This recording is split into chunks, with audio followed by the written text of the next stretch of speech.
ஓம் நம சிவாய நமக. தென்னாடுடைய சிவனே போற்றி, என் நாட்டவர்க்கும் இறைவா போற்றி. எல்லோருடைய வீட்டிலும் மகாலட்சுமி தேவியாக இருக்கின்ற அந்த பெண்களுடைய மீது இந்த 3 வாசனைகள் மட்டும் வீசக்கூடாது என்று சாமுத்திரிக்க லட்சணம் குறிப்புகள் நமக்கு கூறுகின்றது. சாமுத்திரிக்க லட்சணம் பெண்ணின் அங்கம் மற்றும் குண அமைப்பு கொண்டு பலன்களை குறிப்பிடுகிறது. லட்சணமான முகம் என்றும் சிலரை குறிப்பிடுவது பார்த்திருப்போம். ஒருத்தவங்களை பார்த்தோன்னே நமக்கு முக லட்சணமாக இருக்கிறாங்க அப்படின்னு சுற்றி போடணும்னு சொல்லுவாங்க. இப்படிலாம் பார்த்தீங்கன்னா இந்த மாதிரி பெண்கள் இருக்கும் பொழுது தான் இந்த மாதிரியான முக அமைப்பு ஏற்படும். இந்த லட்சணத்தை கொண்டு குறிப்பிடப்படும் பலன்கள் சாமுத்திரிக்க சாஸ்திரம் ஆகும். இந்த சாஸ்திரத்தின் அடிப்படையில் பெண்களின் மீது வீசக்கூடாத வாசனைகள் அப்படிங்கிறது இருக்குது. அது என்னென்ன அப்படிங்கிறது தான் இந்த பதிவில் நம்ம தெரிந்து கொள்ள போகிறோம். எல்லோர் வீட்லேயுமே பார்த்திங்கன்னா பெண்ணானப்பட்டவங்க ரொம்ப ஒரு முக்கியமானவங்க. அவங்களால தான் அந்த குடும்பம் அப்படிங்கிறது தலை தோங்கி செல்வ செழிப்போடு வாழ்வதற்குமே வழிவகை செய்யும். எல்லா சாஸ்திரங்களுமே பெண்ணுக்கு தனித்துவமான பலன்களை எடுத்துரைப்பதன் மூலமாக பெண்கள் எவ்வளவு முக்கியத்துவம் வாய்ந்தவர்கள் அப்படிங்கிறத நம்ம அறிய முடியும். ஒரு குடும்பத்தில் பார்த்திங்கன்னா பெண் இல்லை என்றால் அந்த குடும்பமே சிதறி போவதற்கு வாய்ப்புகள் அதிகம். என்னதான் ஆண்கள் உழைத்து கஷ்டப்பட்டு சம்பாதித்தாலுமே பெண்ணே அந்த சமயத்தில் குடும்பத்தை சரியாக திட்டமிட்டு நடத்துகிறாங்க. எனவே பெண்ணே அங்கு அரசாட்சி புரிவதாக இருக்கின்றது. அப்படிப்பட்ட பெண்கள் பார்த்திங்கன்னா சில விஷயங்களை முறைப்படி கடைபிடிக்கும் பொழுது தான் அந்த தொடர்ந்து அந்த நன்மைகள் வீட்டில் எப்பொழுதுமே செல்வ செழிப்பு அப்படிங்கிறது ஏற்பட்டு கொண்டே இருக்கும். பொதுவாக பார்த்திங்கன்னா நம்ம மனிதனாக பிறந்த எல்லோருமே நம்ம பிறப்பை எண்ணி என்றைக்குமே வருந்தக்கூடாது. நம்ம பிறப்பு இப்போ அனுபவிச்சுக்கிட்டு இருக்க எல்லாமே பார்த்திங்கன்னா நம்மளுடைய கர்ம அடிப்படையில் வினைகளை அனுபவித்து தான் ஆக வேண்டும் அப்படிங்கிறது. நாம் அதற்காக தான் நல்லவைகளை நினைத்து நல்லவைகளை செய்ய வேண்டும் என்று ஆன்றோர்களும் சான்றோர்களும் பலரும் கூறுகின்றனர். நம் எண்ணத்திற்கேற்ப பலன்களுமே இருக்கின்றது. நல்ல எண்ணங்களை நம்ம மனதில் விதைத்து விடுங்கள் அப்படிங்கிறப்ப நல்லதே நமக்கு நடக்கும். அதுவாகவே உங்களுக்கு நற்பலன்களை எங்கிருந்தாவது தேடி கொண்டு வந்து தரும். அதேபோல் இப்போ நம்ம இந்த டாபிக்கு வரலாம். பெண்கள் மீது இந்த வாடைகள் மட்டும் வீசக்கூடாது. எப்பொழுதுமே பெண்கள் எந்த நிலையிலுமே தினமும் குளிப்பதை தவிர்க்கக்கூடாது என்று சாஸ்திரங்கள் குறிப்பிடுகிறது. முதல் விஷயம் பார்த்திங்கன்னா பெண்கள் மீது மாமிச வாசனை வீசக்கூடாது. புனிதமான பெண்கள் மாமிசத்தை சமைத்தாலுமே கூட அந்த மாமிச வாசனை தன் மீது வராதபடி பார்த்து கொள்ள வேண்டும்.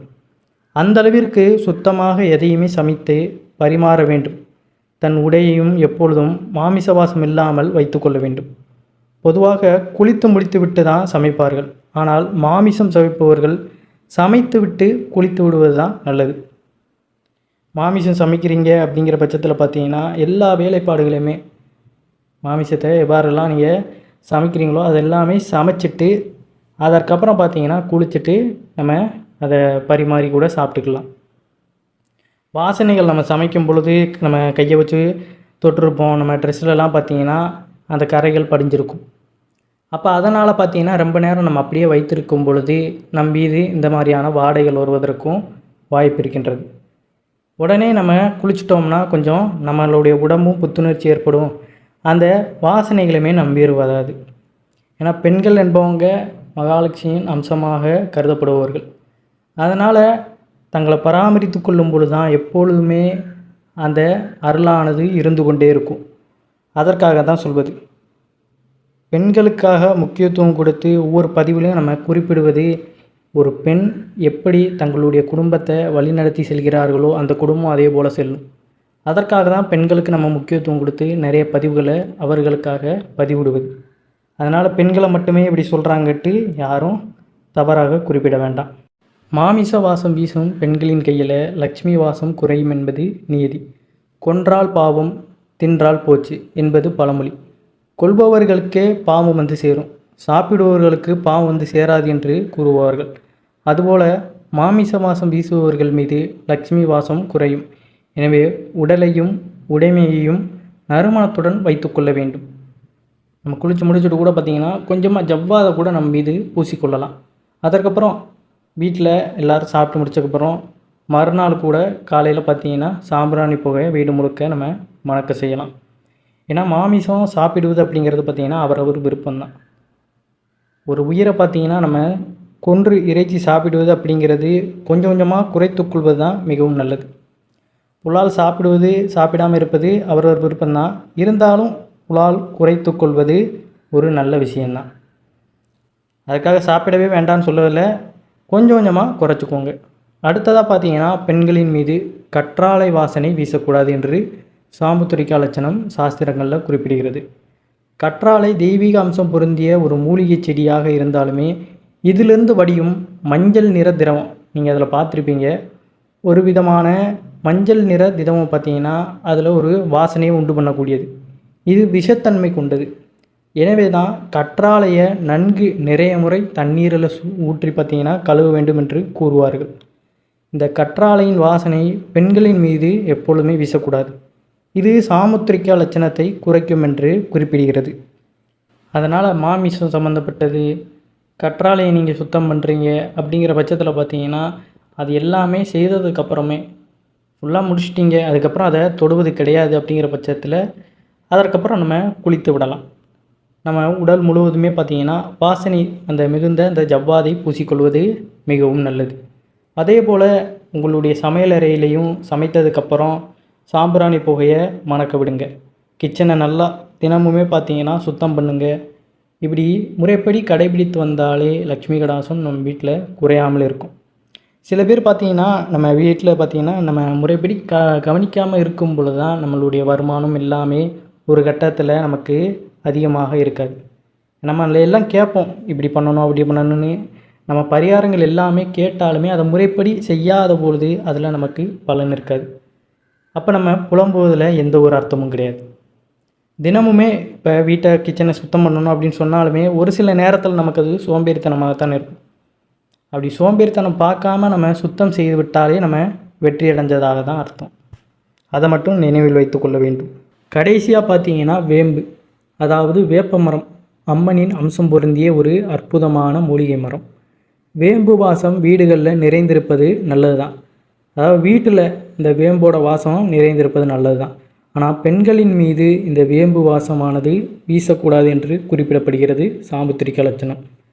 வேம்பு வாசம் வீசும் பெண்களிடம் பார்த்திங்கன்னா குலவிருத்தி தடைபடும் அப்படிங்கிறது. அது குழந்தை பாக்கியம் பார்த்திங்கன்னா அவர்களுக்கு தடைபடும் என்பது ஐதீகமாக இருக்கின்றது. இது தெய்வீக வாசம் என்பதனால இவ்வாசம் பெண்களின் மீது எப்பொழுதுமே வீசிக்கொண்டிருக்கக்கூடாது.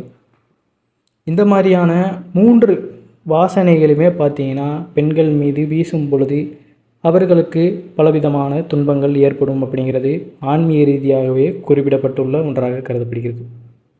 இன்றளவும் பார்த்திங்கன்னா சில பெண்களுக்கு இதை பற்றி தெரியாதனால அவங்க பாட்டுக்கு இருக்கிறதுனால தான் இதனால் துன்பம் வரும், ஆனால் இதனால தான் வருதா அப்படிங்கிறது தெரியாது. அப்போ ஒரு கட்டத்தில் இதை பற்றின முழு தகவலையுமே புரிந்து கொள்ளும் பொழுது தான் அதற்கப்புறம் அவங்க சரிப்படுத்தி கொள்ளும் பொழுது அந்த வாழ்க்கை வளமாக மாறும். நமக்கு தெரியாமல் சில தவறுகளை நம்ம செய்து கொண்டு இருப்போம். அதனால் ஆனால் அந்த தவறுனால தான் இது நடக்குது அப்படிங்கிறது நமக்கு தெரியாது. ஏதோ ஒரு கட்டத்தில் நம்மளுடைய பெரியவர்கள் இல்லை எல்லாம் தெரிஞ்சவங்க நமக்கு எப்பொழுதும் கூட இருப்பாங்க. அவங்க நம்மக்கிட்ட சொல்லும் பொழுது தான் இது இப்படி பண்ணாது அப்படின்னு சொல்லும் பொழுது நமக்கு புரிந்து அதற்கப்புறம் நம்ம அவர்கள் வழி சொல்லி நடக்கும் பொழுது நமக்கு அது நன்மையில் போய் முடியும். அதனால் இவ்வாறான ஆன்மீகம் சார்ந்த விஷயங்களை பெண்கள் அனைவருமே கண்டிப்பாக தெரிந்து கொள்வது மிகவும் நல்லது. வீட்டில் கறி சமைச்சாலும் சரி, நீங்கள் கற்றாழையை தேய்ச்சி குளித்தாலுமே சரி, அதை சுத்தம் பண்ணி கற்றாழையோட அந்த வாடை, அந்த சிவப்பு நிறத்தில் வருகின்ற இந்த திரவம் பார்த்திங்கன்னா நம்ம உடம்பில் ஆடையில் எந்த ஒரு இடத்துலையுமே படக்கூடாது. நல்லா வாஷ் பண்ணிடுங்க. வாஷ் பண்ணிவிட்டு அதை எடுத்து வச்சுட்டு குளிக்கிறதுக்கு நீங்கள் தேய்ச்சாலுமே நல்லா வாஷ் பண்ணிவிட்டு தேய்ங்க. அப்படியே பார்த்திங்கன்னா எடுத்து நம்ம தேயக்கூடாது. இது எல்லாம் பெண்களுக்குன்னு தான் பார்த்திங்கன்னா கண்டிப்பாக இது பெண்களுக்கு மட்டும்தான். பெண்கள் தான், ஆண்களை பொறுத்தவரை பார்த்திங்கன்னா பெண்கள் தான் எல்லாத்திற்கும் ஒருபடி மேலே ஒரு முக்கியத்துவம் வாய்ந்ததாக கருதப்படுகின்றாங்க. அம்மனின் சொரூபமாகவும் மகாலட்சுமி அம்சமாகவும் வீட்டை என்னதான் ஆண்கள் சம்பாதித்தாலுமே வீட்டை நல்ல முறையில் கொண்டு போகிறது பெண்கள் மட்டும்தான். அதனால தான் அவர்களுக்கு இவ்வாறான வழிமுறைகள் ஆன்மீக ரீதியாக பல பரிகாரங்களும் சரி, பலவிதமான குறிப்புகளுமே கொடுக்கப்பட்டிருக்கின்றது. வீட்டில் விளக்கேற்றுவது முதல் வீட்டை சுத்தம் பண்ணுவது, பல வேலைகள் பார்த்திங்கன்னா பெண்களுக்கு ஆன்மீக ரீதியாக அதில் அடங்கியிருக்கிறது. அதனால் முக்கியத்துவம் அறிந்து இது செயல்படுவது நல்லது தான்.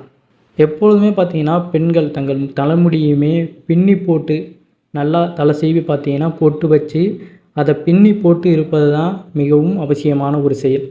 தலைவிரி கோலமாக பெண்கள் இருப்பது பார்த்திங்கன்னா சன்னியாசின் கோலம் அப்படின்னு கருதப்படுகிறது. அதனால் இந்த கோலத்தில் எப்பொழுதுமே இருக்கக்கூடாது. காலை மாலை இருவேளையும் பார்த்திங்கன்னா தவறாமல் தலை சீவி முகம் கழுவி பொட்டு வைத்திருப்பது வீட்டிற்கே சிறப்பு கொடுக்கும். இந்த கோலத்தில் அதாவது தலைவிரி கோலமாக இருப்பது பார்த்திங்கன்னா அந்த சன்னியாசி கோலத்தில் இருப்பது எந்த உறவும் எந்த செயலிலும் நமக்கு பற்றில்லாமல் போவதற்காக அர்த்தமாக இருக்கின்றது. நம்ம அந்த கோலத்தில் இருந்தோம்னாலே பார்த்திங்கன்னா நமக்கு எந்த ஒரு செயலிலையுமே எந்த ஒரு உறவிலையுமே பார்த்திங்கன்னா நமக்கு அவ்வளோவா அன்பும் பற்றும் இருக்காது. ஆனால் இன்றைய காலகட்டத்தில் இது நாகரிகமாக மாறிவிடுகிறது. அந்தைய காலகட்டத்தில் இப்படி பார்த்திங்கன்னா இருக்க மாட்டாங்க. இன்றைய காலகட்டத்தில் அனைவருமே ஃபேஷன் அப்படிங்கிற பேரில் சுற்றிக்கிட்டு இருப்பாங்க. இது எல்லாமே பார்த்திங்கன்னா ஒரு வகையில் ஆரோக்கியம். சில பேருக்கு பிடிக்கும், சில பேருக்கு பிடிக்காது. பிடிக்கிறவங்க எடுத்துக்கோங்க, பிடிக்காதவங்க பார்த்திங்கன்னா நகர்த்தி விட்டு போய்கிட்டே இருங்க. ஏன்னா நல்லதுக்கு தான் நம்ம பலவாறான விஷயங்களை கூறுவது உண்டு. மேலும் பெண்கள் எப்பொழுதுமே நேர் வகுடு எடுத்து தலைமுடியை பின்னி போட வேண்டும். நேர் வகுடு எடுத்தால் லக்ஷ்மி கடாசம் செழித்தோங்கும் என்பதில் எந்த ஒரு ஐயமும் இல்லை. மேலும் நேர் வகுடு எடுக்காமல் எந்த பூஜையை நம்ம செய்தாலுமே லக்ஷ்மி தேவி வாசம் செய்ய மாட்டாள் என்ற ஒரு கருத்தும் நிலவி வருகிறது. நேர் வகுடு எடுப்பதன் மூலம் கணவனுடன் இருக்கக்கூடிய உறவானது நீடித்திருக்கும். மேலும் கணவனுக்கும் அடுத்தபடியாக விளங்கும் வாரிசுகளும் நன்றாக இருப்பார்கள் அப்படிங்கிறதான் ஐதீகம். பெண்கள் தாங்கள் அணிந்திருக்கும் திருமணமான பெண்கள் திருமாங்கல்யத்தை மஞ்சள் கயிறில் கோர்த்து போடுவதன் மூலம் அவர்களுக்கும் அவர்களின் துணையான அவர்களின் கணவருக்கும் இடையில் இருக்கும் அந்த பந்தமானது பார்த்திங்கன்னா அதிகரிக்கும். ஒரு வீட்டில் இருக்கும் பெண்களை பார்த்தாலேயே அவர்கள் வீட்டின் மகாலட்சுமியின் வாசம் இருக்கிறதா இல்லையா என்பதை எளிதில் கண்டுபிடிக்க முடியும். எந்த ஒரு பெண் மஞ்சள் தேய்த்து குளித்து தலை பின்னி பூ வைத்து நெற்றியில் குங்குமம் இட்டு அன்றாட பணிகளை செய்ய தொடங்குகிறார்களோ அந்த வீட்டில் யாரும் அழைக்காமலேயே பார்த்திங்கன்னா மகாலட்சுமி வாசம் செய்வாள் என்பதில் எந்த ஒரு ஐயமும் கிடையாது. இந்த செயல்களை தினமும் செய்து பாருங்கள். மகாலட்சுமியின் பரிபூர்ண அருள் பெற்று என்றுமே இன்பமாக வாழலாம். மேற்கூறிய வாசனைகளை நீங்கள் அந்த பொருட்களை கையாண்டாலும் கற்றாழை, வேம்பு, மாமிசம் இதுகளை கையாண்டாலுமே அதெல்லாம் முடிச்சிட்டதுக்கப்புறம் பார்த்திங்கன்னா தவறாமல் குளித்து விடுவது மிகவும் நல்லது. இதை அனைவருமே கடைபிடிங்க. அடுத்தடுத்து பார்த்திங்கன்னா நல்லதொரு முன்னேற்றம் உங்கள் வாழ்க்கையில் ஏற்படும்.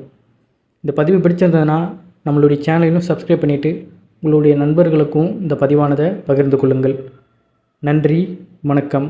அனைவரும் என்றும் இறையருள் பெற்று நலமுடன் வாழ வேண்டும். ஓம் நம சிவாய நமக.